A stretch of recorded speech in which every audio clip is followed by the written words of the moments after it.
President Trump's global trade war and the front loading of products ahead of the tariffs helped drive ports like the Port of Long Beach with stronger container volumes in 2025.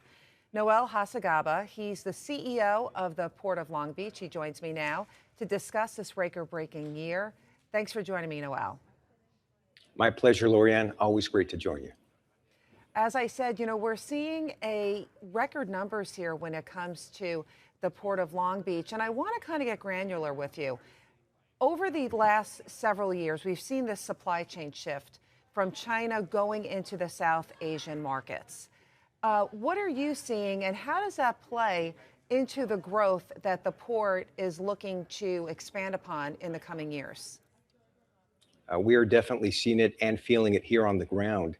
When you look at where we were back in 2019, just a few years ago, China by itself accounted for about 70% of our total volumes, inbound, outbound. Today, that's down to 60%, Lorianne.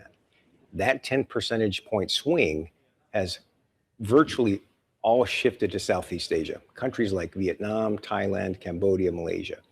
And so what that does and what that means for us is that shift adds 2 to 3 days of transit time on the water. So it puts pressure on ports like ours to make sure that we make up for that time here on the ground. And that's the reason why over the next decade, we're investing $3.2 billion in our infrastructure, investing in our systems to make sure that we reduce the time from ship to truck, ship to train, and get that container where it's destined here in the U.S. When it comes to cutting down that dwell time of the container, are you looking at robotics? Are you looking at artificial intelligence? What are you putting into your supply chain, if you will, in terms of moving that container faster? We're looking at rail. Rail connectivity is a key to our future. And that's the reason why the centerpiece of our $3.2 billion CapEx program is our Pier B on-dock rail support facility. That project by itself, Lorianne, will more than triple our inbound volume for IPI on-dock rail capabilities. And that project by itself will get rail dwell, which is currently just under 4 days today, from the time a container lands on a ship, gets on a train, leaves our port complex. Pier B by itself will enable us to get that down to 24 hours. So rail connectivity is the key to our future. When it comes to rail, as we all know, we have the big, Union Pacific, Norfolk Southern merger. What are your thoughts on that merger, and how can that actually help when you're talking about this connectivity and the expedition of the containers? We believe that all the investments that we're making here in Long Beach, in a way, are catalyzing a lot of investments that our Class 1 partners are making, whether it's UP and their proposed merger with Norfolk Southern, or BNSF Railway's investment in the Barstow International Gateway. We're seeing how the rail industry is responding to our investments because they see the same opportunities we do. If we can find a way to get containers from Southern California to all the key inland markets, whether it's Chicago, Memphis, Kansas City, Dallas, we all win. And so we view all of these strategies and these plans and these build outs that our Class 1s are doing as complementary to what we're doing here. So we're very encouraged by that. In many ways, it validates the investments we're making. And again, we're very bullish on the future because we've got 24 short years to prepare to double our container volumes to 20 million TEUs here at the Port of Long Beach. When it comes to the flow of trade at ports, it's not just the imports, it's the exports. What are you seeing in terms of the export volume when you have that connectivity with the rail? Because there are so many inland ports that you just pointed out. I'm so glad you asked, because rail connectivity doesn't just enable us to move more inbound containers to the key markets, but it actually helps U.S. manufacturers and U.S. exporters move their product more seamlessly, efficiently, and reliably through major gateways like ours. I'll give you an example, the ag industry.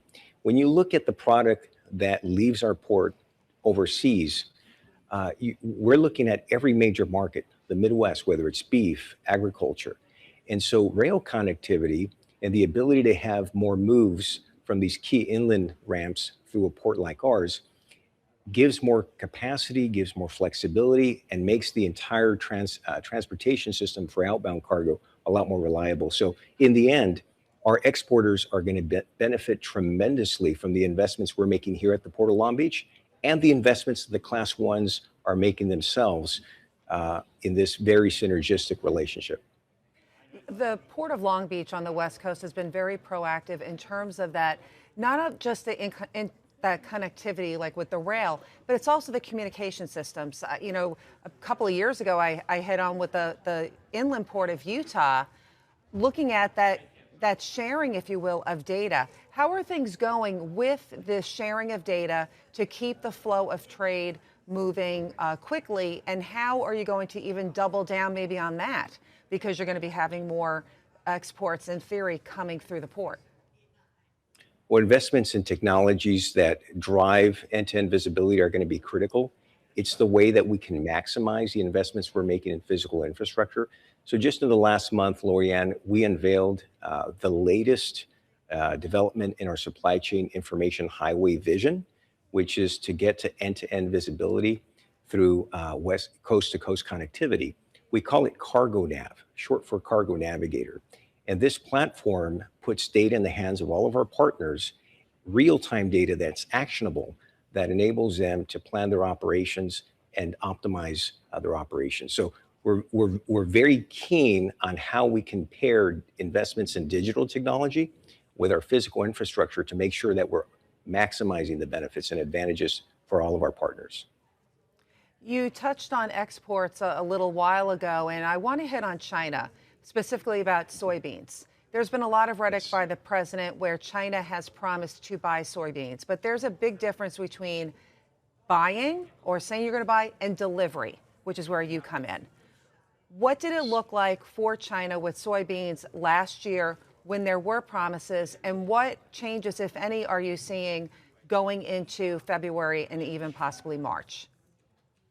Yeah, it was a seismic shift when the announcements were made from the U.S.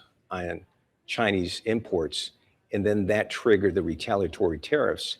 We felt that immediately, Lorianne. I mean, just soybeans alone, year over year, we saw a 95% decline in soybean exports to China. And what we've noticed is since that time, China is now consuming most of its soybeans from places like Brazil. The United States produces about 28% of the world's soybeans. Brazil is now at 40%, in large part because of that shift by China to consume more soybeans from Latin America. So we're monitoring this very closely. We're doing everything that we can as a major export gateway to help our exporters move their product more efficiently, but we need certainty and clarity on trade policy to make sure that that product can move. And so have you seen any pickup in orders or deliveries, rather, for China coming out of your port? Not anything material, but we're keeping a close eye on that. And we're working very closely. We're in close coordination, communication with our ag exporters to make sure that they know what we're doing here in Long Beach to make sure their product makes it overseas as reliably and efficiently as possible. You recently spoke at the World Economic Forum in Davos. You met with world leaders. What were the key points of concern with your discussions with them as it relates to trade and our policies here? When you think about it, ports sit at the intersection of trade, geopolitics, climate, and technology. Those were all issues that were top of mind at the World Economic Forum. And it was an honor to be able to interact directly with global leaders. I mean, there were 65 heads of state, 830 CEOs, leaders from across labor, business, industry. And I had the opportunity, Lorianne, not just to share our vision for the Port of Long Beach and how we are literally transforming the nation's transportation system by adding capacity, building the port of the future, but we engaged on everything from how we can make supply chains more resilient, how we can make them more reliable, how we can drive efficiency and prosperity while at the same time reducing emissions. And it was really eye-opening to see just how much alignment there is globally about these issues. And I think it's important to continue the dialogue. That was a theme of this year's World Economic Forum, a spirit of dialogue.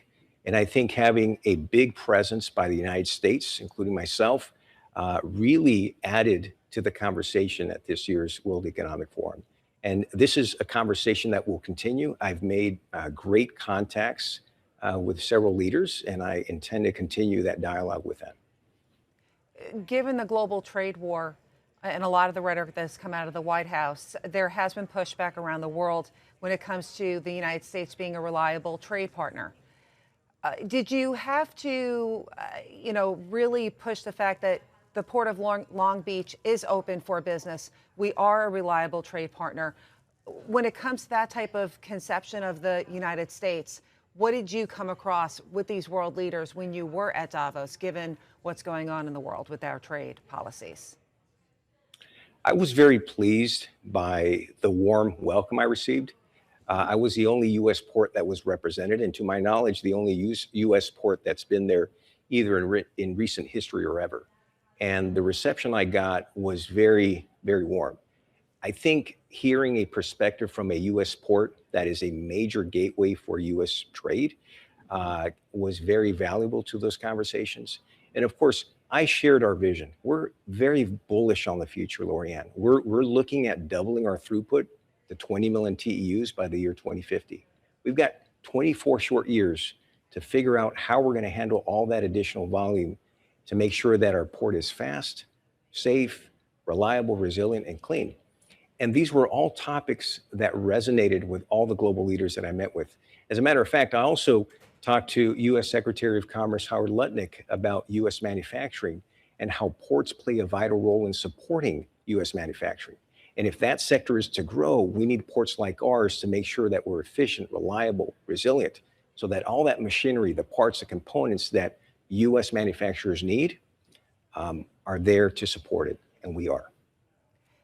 When you spoke with Secretary Lutnick, did you also talk about the effects of how the evolving trade policies and the uncertainty of the tariffs is having on cargo flows and even planning when it comes to the infrastructure spending that your port and other companies are trying to map out during this time?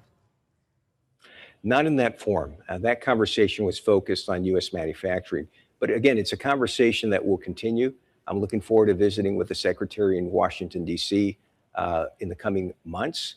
And I think it's important for a port like ours to have a voice, not just on the global stage, but certainly with the administration, to make sure that they understand how policies affect the flow of goods through major gateways like ours. Noel Hasagaba, CEO of the Port of Long Beach, thank you so much for joining us. My pleasure, Lorianne. Thanks for having me on.